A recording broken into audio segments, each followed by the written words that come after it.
Elektriksiz bir mahallede büyüdü. Rap müzik onun dünyası oldu ve henüz çocuk denecek yaşlarda milyonlarca dolar servete ulaştı. Hızlı hayatı çabuk sonlandı ve 25 yaşında uğradığı silahlı saldırı sonucu hayatını kaybetti. O öldü ama rapi ölmedi. Ölümünden sonra dahi yeni söz ve bestelerden oluşan albümleri piyasaya çıktı. Profil'in bu bölümünde Amerikan rap müziğinin en garip isimlerinden birini anlatacağım. Tupac Shakur ya da meşhur lakabıyla Machiavelli. Tupac'in doğum ismi Lesan Parrish Crooks olsa da siyah hakları savunucusu Kara Panterler Hareketi üyesi olan annesi doğumundan bir yıl sonra bebeğinin adını değiştirdi. Ona İspanyollara karşı bağımsızlık mücadelesi veren Perulu devrimci Tupac Amaru'nun ismini verdi. 1984'te Tupac Shakur'un ailesi New York City'den Baltimore'ya taşındı. Burada oyunculuk, şiir, caz ve bale eğitimi aldı. Böylece Tupac'in karakteri de şekillenmeye başladı. Sanatın inceliği ve sokakların sertliği. 1991'de Tupac Shakur'un Apocalypse Now filminden esinlenerek çıkardığı ilk albümü Tupacalypse Now, rap dünyası için bir milattı. Bu albümde bulunan Brenda's Got a Baby şarkısının fakir siyahiler için sosyoekonomik dezavantajları aktarması Amerikan hükümetini rahatsız etti. Dönemin başkan yardımcısı olan Dan Quayle, albüme tepki göstererek böyle bir kaydın yayınlanması için hiçbir sebep yok, toplumumuzda böyle şeylerin yeri yok dedi. Bu eleştiriler Tupac'in şöhretini durdurmadı, besledi. Albüm tam 500.000 satış yaptı. Bu o yıllar için muazzam bir sayıydı. Ünlü sanatçının ilgilendiği tek alan rap müzik olmadı. Sinemada Tupac'in yerinde büyük bir öneme sahipti. 1992 yılında Juice filminde Roland Bishop karakterini başarıyla canlandırdı. Ancak buradaki rolüyle de Amerikan toplumunda özellikle refah içindeki beyazlar tarafından istenmeyen adam olmaya doğru gidiyordu. Tupac'in ikinci albümü Strictly For My Niggas 1993'te çıktı. Dili daha da sertleşiyordu.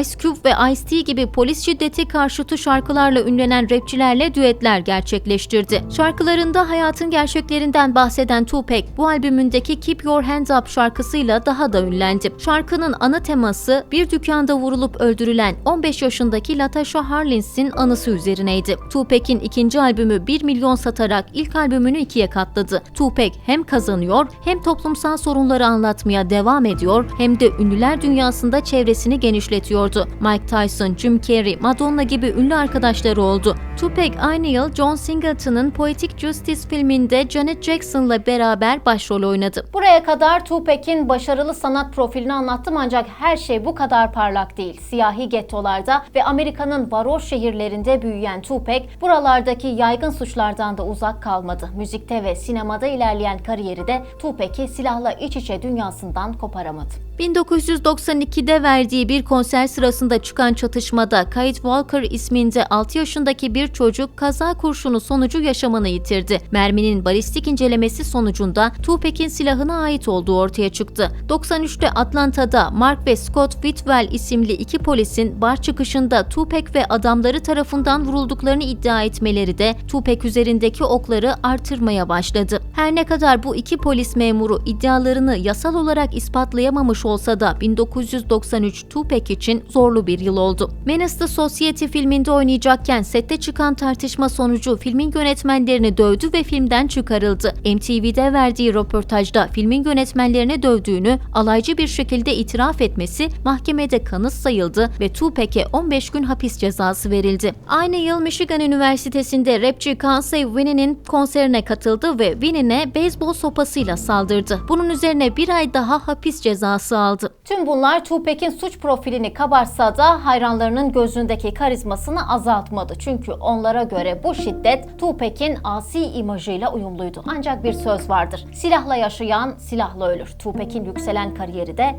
mermilerin gölgesinden hiç uzaklaşmadı. Ünlü rapçi 30 Kasım 1994'te New York'ta bir stüdyoda kayıt alırken siyahi bir grup saldırgan tarafından soyulmaya çalışıldı. Direnmesi üzerine saldırganlar Tupac'in vücuduna 5 el ateş ateş etti. Tupac hastaneye kaldırıldı ancak ameliyattan 3 saat sonra doktorun tüm tavsiyelerine rağmen hastaneyi terk etti. 1995'te ününün zirvesine yükselen Tupac, Me Against the World albümünü yayınladı. Albüm ilk haftasında 240.000 kopya satarak rekor kırdı. O dönemlerde önceki davalardan ötürü hapiste bulunan Tupac devamlı olarak başını belaya sokmayı sürdürüyordu. Tupac hapisteyken aralarında Dr. Dre ve Snoop Dogg gibi ünlü rapçilerin de bulunduğu Death Row Records bünyesine katılmak için şirketin sahibine haber gönderdi. Şirket o dönemde revaçta olan Doğu-Batı çatışmasının reyting ve para getireceğini umarak Tupac'i bünyesine katmayı kabul etti ve kefaret olarak $1.4 milyon ödeyerek Tupac'i hapishaneden çıkardı. Tupac artık politik mesajlardan uzaklaşarak siyahi mafya yaşam biçimini anlatan şarkılar yapmaya başladı. Shakur'un 4. albümü All Eyes on Me 13 Şubat 1996'da çıktı ve ilk haftasında 566.000 kopya sattı. 7 Eylül 1996'da Tupac, Mike Tyson'ın boks maçını izlemek için Las Vegas'a gitti. Maç çıkışı bağlı olduğu şirketin sahibi Suge Knight'ın sürdüğü araçla trafik ışıklarında durdukları sırada yanlarına bir araç yanaştı. Cadillac marka aracın arka koltuğundan ateşlenen silahlar Tupac'in bulunduğu aracı hedef aldı ve ünlü sanatçının başına 4 mermi isabet etti. Tupac derhal hastaneye kaldırıldı. 6 gün süren mücadeleden sonra Tupac'in vücudunun pes ettiği ve 13 Eylül 1996 tarihinde saat 16:03'te hayata veda ettiği açıklandı. Ölüm her profilin sonudur ancak Tupac için bu böyle olmadı.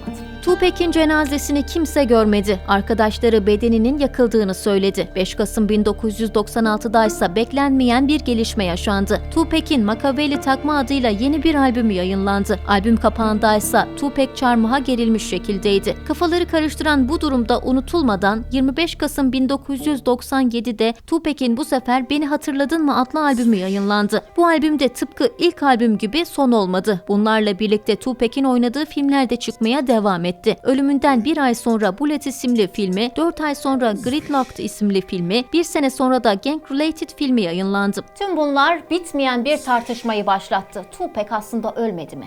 Bunun cevabını şimdilik bilmiyoruz. Belki bir gün anılarını yazan birileri bize bilmediğimiz bir son anlatır. Mit meiner Entourage fliege ich weg und sag bon voyage. Santorini, Lamborghini, ich sag bon voyage.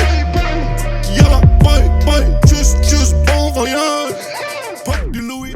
Elektriksiz bir mahallede büyüdü. Rap müzik onun dünyası oldu ve henüz çocuk denecek yaşlarda milyonlarca dolar servete ulaştı.